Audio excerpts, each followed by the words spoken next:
In the year 1880, Kentucky Ridge was a lonely stretch of mountain where the fog rolled thick every dawn and the nights were darker than a closed Bible.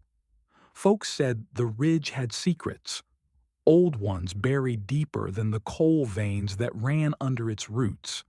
At the heart of that ridge stood a well. No one remembered who dug it or when, but everyone knew what it was called: the Whispering Well. Some claimed that if you leaned over its stone mouth on a moonless night, you'd hear it call the name of someone long gone, someone dead. Most dismissed it as a superstition. But when young Elias Turner heard his mother's name echo from that well 3 years after her burial, he stopped laughing at ghost stories forever. Elias was 16, tall for his age but thin as a cornstalk. His father, Silas Turner, was a miner with hands blackened by coal dust and a temper hardened by grief. Since Elias's mother, Martha, had died from fever, Silas had turned to whiskey and silence. Elias spent his nights wandering the ridge, escaping the sound of his father's bottle rolling on the floor. He carried with him a small lantern and a pocket knife, his only inheritance from his mother. One night, driven by loneliness, Elias stopped by the Whispering Well. The wind was dead still, the woods heavy with crickets. He leaned over the edge and whispered, "If you can speak, tell me, what happened to my mama?" At first, there was only the echo of his own voice. Then came a low, drawn-out sigh. And from the depths, a voice, not his own, rose like a cold breeze. It whispered, "Elias?" Elias froze. His breath caught in his throat. The whisper came again, clearer this time, his mother's voice, trembling and sorrowful. "Elias, forgive him." The lantern flickered violently.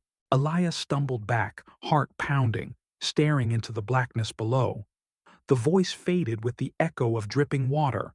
Forgive him? Who? He ran home through the woods, branches scraping his arms. His father was passed out at the table, the whiskey bottle tipped on its side. The boy stood there shaking, the words echoing in his mind. Forgive him. But how could he forgive the man who'd let his mother die? Who hadn't fetched the doctor when she begged for help? The next morning, a stranger rode into Kentucky Ridge, a preacher by the looks of him, thin, sunburnt, with a Bible tied in worn leather. He called himself Reverend Alcott, said he'd come to bring the word to forgotten corners. Elias's father invited him to supper, more out of politeness than piety. As they ate, Reverend Alcott's eyes wandered to the old well visible from the window. "You folks live close to it," he said softly. "That's a cursed place, some say." Silas grunted. "It's just a hole in the ground. Superstition keeps folks busy round here." But Elias noticed something, how his father's hands trembled as he said it. And later that night, when the preacher was asleep in the spare room, Elias saw his father sneak outside with a lantern and head toward the well. Elias followed him silently, staying low behind the brush. The moonlight was faint, just enough to see Silas kneeling by the well muttering to himself. Then Elias saw him drop something into the water. A locket. His mother's locket. "Forgive me," Silas whispered. "God forgive me." The sound that came back from the well was not the splash of water. It was a whisper, long and low, that made the hair on Elias's neck stand up. It whispered both their names. Elias's knees went weak. He turned and ran home, his mind spinning. What had his father done? Why did the well know their names? And what secret was buried beneath those stones? The next morning, Reverend Alcott found Elias sitting outside, pale and quiet. The preacher spoke gently, asking if something troubled him. After hesitation, Elias told him everything, about the whispers, about the locket, about his father's midnight confession. The preacher listened, grave and silent, then said, "Son, Sometimes God makes his voice known through strange means, but sometimes it's guilt that speaks, not heaven. That evening, while his father worked in the shed, Elias crept into his mother's old chest. Inside, between folded linens, he found her Bible. Pressed between the pages of Psalms was a letter, yellowed and brittle. His mother's handwriting trembled across the page. The first line froze Elias where he sat. "If anything happens to me, it won't be the fever that takes me." Elias's heart hammered as he read. The letter told of nights when Silas came home drunk, his anger turning to blows. How she'd hidden it from Elias. How one night she feared he might go too far. "If he does, I pray the Lord forgives him, even if the world won't." Tears blurred the ink. Elias shut the Bible and clutched it to his chest. The whisper from the well came back to him again. Forgive him. Could it really be her spirit asking for mercy? Or was it just the echo of his own heartbreak? That night he sat outside by the well, the wind cold against his face. He whispered, "Mama, what do I do?" The well replied softly, "Truth first, then forgiveness." A storm rolled over Kentucky Ridge that night, lightning cracking the sky open. The preacher stayed indoors reading his scriptures, but Silas stumbled outside, half drunk, wild-eyed. Elias followed, rain soaking through his shirt. "Pa!" he shouted over the thunder. "What did you do to Ma?" Silas turned, eyes red with both fury and sorrow. "You don't understand, boy. She was sick, and I couldn't afford the doctor. I thought the fever would pass." "That's not what she wrote," Elias yelled, waving the letter. Silas froze, staring at the soaked paper in his son's hand. The color drained from his face. Then, for the first time in years, tears fell down the man's cheeks. "I didn't mean to hurt her. It was one night, one moment. She fell, hit her head. I buried her before the town could see. Told them it was the fever." Elias stumbled back, horror filling him. The wind howled through the trees like the wailing of the dead. Lightning struck near the ridge, illuminating the old well. Silas fell to his knees before it, crying out, "God, forgive me. Martha, if you can hear me, please forgive me." Elias stood behind him, trembling, torn between rage and pity. The preacher arrived moments later holding a lantern high. Before anyone could speak, the well began to whisper again. The voice was unmistakable, Martha's voice, calm and sorrowful. "Silas Turner, you buried the truth. But the truth never stays buried." The wind howled through the opening, carrying a mournful sound that sent chills through them all. Then it said one more thing, words that none of them would ever forget. The boy must choose. The storm quieted. Rain still dripped from the leaves, but the thunder rolled into the distance. Elias stood there, the preacher beside him, his father on his knees. "Choose?" Elias whispered. "What does that mean?" The well was silent now, just the sound of wind and water.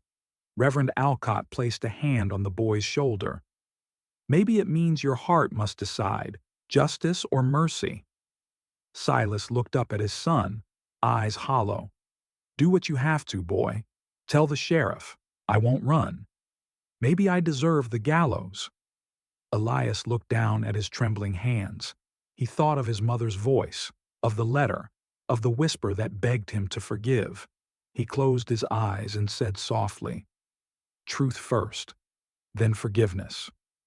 The next morning, as the sun rose over Kentucky Ridge, Elias walked into town, with the preacher beside him, to tell the sheriff everything. The sheriff's office in Pine Hollow smelled of tobacco and dust. Elias stood before the desk, his hat clutched tight, the letter trembling in his hand. Reverend Alcott stood beside him, silent as a grave. Silas Turner sat behind them in chains, brought quietly from the ridge that morning. His face was hollow, like a man already halfway to the gallows. Elias read the letter aloud, his mother's words spilling into the still air. When he finished, no one spoke. The sheriff rubbed his chin. "That's a mighty serious confession, boy. If it's true, your pa could hang." Elias nodded weakly. "He knows." Silas raised his eyes for the first time. "I'm tired of hiding," he whispered. "Ain't no peace for the living when the dead still call your name." The preacher murmured a prayer, but Elias could see something in Reverend Alcott's eyes, pain and maybe recognition, as if the well's whisper had once called his name too. Word spread fast across Kentucky Ridge. By sundown, every porch and general store was buzzing about the Turners. Some folks pitied the boy. Others wanted justice. At the church meeting that evening, women whispered behind their hymn books. Men shook their heads and muttered, "A man like that deserves what's coming." Elias sat in the back pew, his hands folded, the letter heavy in his pocket. Reverend Alcott preached on forgiveness, but even his voice trembled. Afterward, an old widow approached Elias. Her eyes were kind but weary. "That well of yours," she said softly, "it's older than any man here. My grandmother used to say it don't whisper the names of the dead. It whispers to the living what they most need to hear." Elias frowned. "Then why did it call my mama's name?" The woman smiled sadly. "Maybe she didn't call from the grave, son. Maybe your heart did that night. Reverend Alcott couldn't sleep. He sat by the fire in his room at the Turner cabin, staring at the flames, a letter of his own trembling in his hands. It was written years ago, to a wife and daughter he'd lost in a flood in Georgia. He'd never forgiven himself for failing to save them. That's why he'd come to Kentucky Ridge, to outrun the guilt. Now, hearing the whispers of another family's pain, he realized he couldn't outrun his own ghosts. At dawn, he went to the well alone. The woods were quiet. He leaned over the rim and whispered, "If you can speak, say their names." For a long while there was only wind. Then, soft as breath, came two names: Anna, Grace. He fell to his knees, tears streaming down his face. "Forgive me," he choked, and for the first time since the flood, he felt the faintest sense of peace. Elias refused to leave town, even when folks told him it would be easier to forget. He visited his father in jail every day, bringing him bread and coffee. "Why do you come?" Silas asked once, his voice cracked. "You should hate me." Elias looked through the bars. "I did," he admitted. But hate keeps her voice whispering louder. "I think Ma wants both of us to rest." Silas lowered his head, ashamed. "I wish I could take it back." "You can't," Elias said softly, "but you can face it." When he left, the preacher met him on the church steps. "You've got strength beyond your years, son," Reverend Alcott said. "Your mother raised a good man." Elias nodded. "She raised two," he replied, and the preacher saw tears shine in his eyes. 2 nights before the trial, Elias awoke to the sound of the wind moaning through the cabin walls. Then, faint but unmistakable, came the whisper again. He rose from his bed, lit a lantern, and stepped outside. The fog lay thick across the ridge. At the well's edge, he heard it clearly. "Elias. He's not the only one who needs forgiveness." He froze. "What do you mean?" But the well said nothing more, only the faint drip of water below. The next morning, he found Reverend Alcott sitting by the fire, pale and shaken. "You went to the well, didn't you?" Elias asked. The preacher nodded. "It spoke to me, too. Told me to stop running." Elias studied him. "Then maybe the well doesn't just speak for the dead. Maybe it speaks for the broken." The courthouse was full that morning. Miners, farmers, widows, all pressed shoulder to shoulder. Silas Turner stood before the judge, his head bowed. He confessed everything: the argument, the blow, the hurried burial. No excuses, no lies. The courtroom was silent except for the scratching of the clerk's pen. When the judge asked for witnesses, Reverend Alcott stepped forward. "Your Honor," he said, "I came to this ridge to preach forgiveness, not just for others, but for myself. This man did wrong, yes, but he's repented more deeply than most men ever do." Elias stood next, voice trembling. "I lost my mother, but I also lost my father once. Now I want him back, not as the man he was, but the man he's trying to be." The room murmured. The judge's eyes softened. After a long pause, he spoke. "Silas Turner, your guilt is clear, but so is your repentance. You'll serve 10 years hard labor at the mines. Let that be your atonement." Elias exhaled slowly. Justice had been done, but so had mercy. Months passed. The Turner cabin grew quiet but peaceful. Elias worked the fields alone, the preacher often visiting to read scripture by the fire. Every Sunday, townsfolk began climbing the ridge to pray by the well. Some came seeking lost loved ones. Others came to face the voices of their own regret. It became known as the Well of Whispers, a place not of fear, but of healing. Elias built a small wooden cross beside it, carved with his mother's name. Beneath it, he engraved a verse: "Truth first, then forgiveness." And every evening, as the sun dipped below the ridge, the wind would pass through the well's stones carrying a soft, soothing sound like a sigh of peace. 10 years slipped by like pages in a worn Bible. Elias had grown into a man, broad-shouldered, steady, and kind. He'd built a modest chapel near the well, where Reverend Alcott preached until age took his strength. On the 10th anniversary of Silas's sentencing, Elias received a letter from the prison warden. Silas Turner was being released early for good behavior. When Silas stepped off the wagon at Kentucky Ridge, he looked frail, his hair gone white, but his eyes were clear. Elias met him at the gate, hesitant. Silas fell to his knees. "I don't deserve your kindness." Elias lifted him gently. "You don't have to deserve it, Pa. You just have to accept it." The two men embraced, tears streaming down their faces. From somewhere in the woods, a soft whisper drifted on the wind. Martha's voice, faint but smiling. "My boys." Years later, when Reverend Alcott passed away, they buried him beside the well.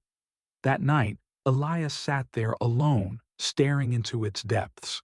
"Reverend," he murmured, "you said the well speaks what our hearts need most to hear." "I think I understand now." He closed his eyes and whispered, "What do I need to hear tonight?" For a long moment, there was silence. Then the well sighed gently. "You are forgiven." And so was he. Elias smiled, tears glistening. He knew then that the well was never cursed. It was a mirror for the soul. It didn't echo voices of ghosts. It reflected the truth buried in living hearts. Years passed, and Kentucky Ridge grew quieter. The old well still stood, stones moss-covered, its whisper faint but eternal. Children of the Ridge grew up hearing the story of Elias Turner, the boy who heard his mother's voice and turned a curse into a blessing. When Elias himself grew old, he would sit beside the well telling travelers, "It doesn't whisper names of the dead. It reminds the living how to live." On his final evening, as the sunset painted the sky gold, he leaned against the well and closed his eyes. The wind rose softly through the trees, and those nearby swore they heard a faint murmur. 3 voices together: Martha, Silas, Elias. The well that once whispered the names of the dead now whispered the peace of the forgiven. And on Kentucky Ridge, the echo of truth and mercy would never fade.